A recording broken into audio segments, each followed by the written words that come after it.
Hi guys, I'm Amdream with Arkansas Amdream Show. Thank you so much for watching. Today I am on set of KARK 4 and I'm super excited because today I am with Chief Meteorologist Keith Monahan from KARK. Privyet. Yes, Privyet to Marina and Marina's mom. Welcome to KARK. I hope you feel comfortable here. We're here to answer your questions today. Yeah, this is awesome. You guys, a real new set and you are part of the Weather Authority. And we want to ask you, how did you get started? This is such an amazing, very specific field and you almost like you are responsible for safety of people. Yeah, well, I could go way back before most of your probably followers were even born.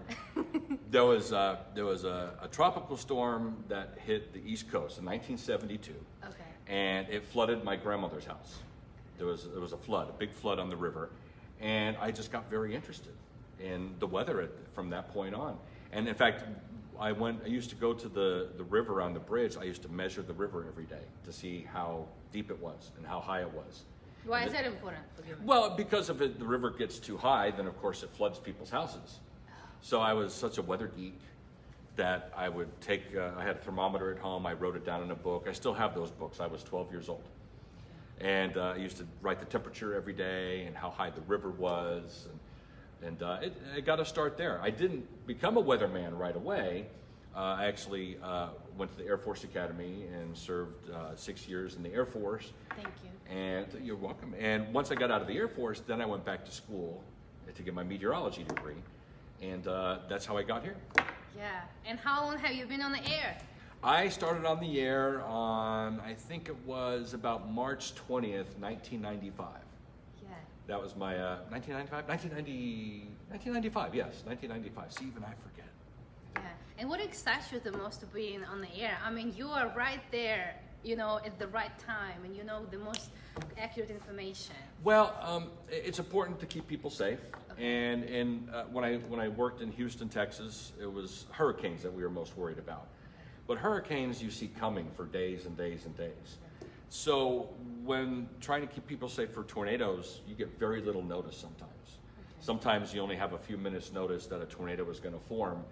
And to me, that's important to teach people how to be safe during a tornado. How? Well, number one, we're doing this promotion with Kroger. And we encourage people to go to Kroger and buy weather radios, because the weather radios are special radios that signal when there's a tornado warning or a severe thunderstorm warning. That way people can be alerted even at night while they're sleeping. Once you get that alert, the best place to be if there's a tornado is in the basement or a storm shelter. Now, not everybody has a basement or a storm shelter. So if you don't have any of those two things, the lowest floor of your house, and put as many walls between you and the outside as you can. So a lot of times it's going to be a closet in the middle of the house. You want to be as far away from the outside of the house as you can, and in a very small room. That would be the best place to be. It's amazing. And if you live in one of those in a trailer or a manufactured home, a lot of people have those because they're an affordable way to be a new homeowner. Those cannot stand up to a tornado. So if you're in a mobile home or manufactured home, or if you're camping in a camper, they're not going to stand up. You have to go to a sturdy structure. Yeah, and I've heard that there are some houses now where the tornadoes and hurricanes are coming. You can actually build a house that is protective. Well, you can build in the house. You can actually build in a tornado shelter. Oh. And in fact, my mother and father-in-law's house in Arkansas, they have a built-in tornado shelter in their house. So new homes sometimes do that, and you can also have that put in afterwards. It's just a little bit expensive. There are some state grants, state tax breaks from time to time, but a lot of people don't have the money to afford them. So the best thing to do is to find the safest place in your house, or find somebody that has a storm shelter and go to their house. Yeah. Have you ever had to go to like on the field and do a live shot, and you have some weather going on? Like I've seen them on TV like that. A lot of times the chief meteorologist at the station stays at the station. Okay. And we kind of are in charge of the other folks that are out there. Okay. So there have been a couple of times where I actually have gone out during bad weather, especially snowstorms. Was it scary? No, I mean, Because as a meteorologist, you kind of know the safe place to be. We're never going to get too close to the storm. We're never going to be in the path of the storm. When we do storm reports or reporting from the field, we like to get behind it so you could follow it, so it's not going to double back on you. So that's what happens with a lot of folks that go out there storm chasing. The tornado chasers, they get behind the storm. That way they know the storm is moving away from them, yet they can still get good information by being behind the storm and close to it. Yeah. What would you say to young folks who just start out on the field? I would say you have to know your math. You have to know... Math for the weather? Your math, yes. There's a lot of formulas. The atmosphere is a fluid. It's like water, but thinner. And the atmosphere behaves in a way that you could put in a mathematical formula. We don't understand all the ways it works, but all of the weather models that you hear people talking about, they all run on mathematical formulas. And not that you're going to have to use those formulas every day, but you need to understand their relationship with the atmosphere and know how they work. So you have to do your calculus, probability and statistics. What? You got to do all that stuff. And I was not that good in math. I had to take math twice a couple times. Yeah, calculus. But you had the passion. I had the passion. So if you have the passion, do it the right way. Go to school for it. Make the sacrifices, and you'll be paid off. TV, people have this misconception that you get paid a lot of money when you start. And there's people who will tell you that's not true.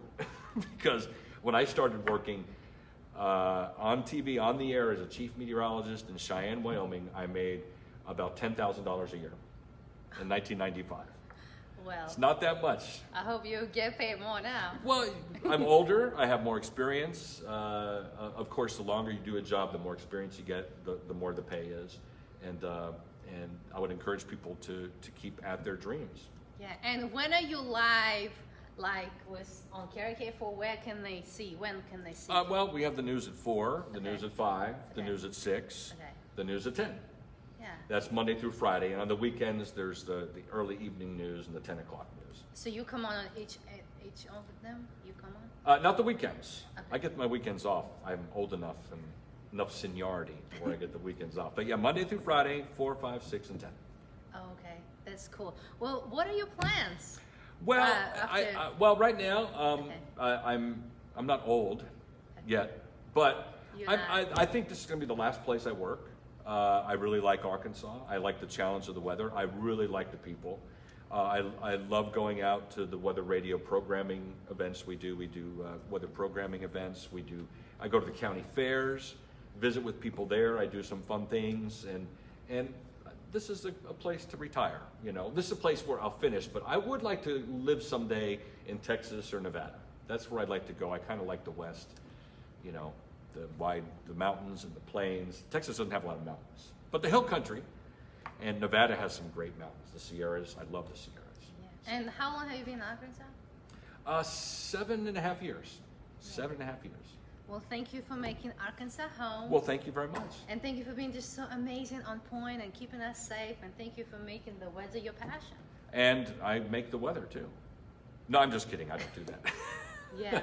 I don't control it. I just report it. Just remember that. Well, thank you so much. Well, thank you very much, Marina, and thanks to all your folks that follow you. All right. Bye, guys. Bye.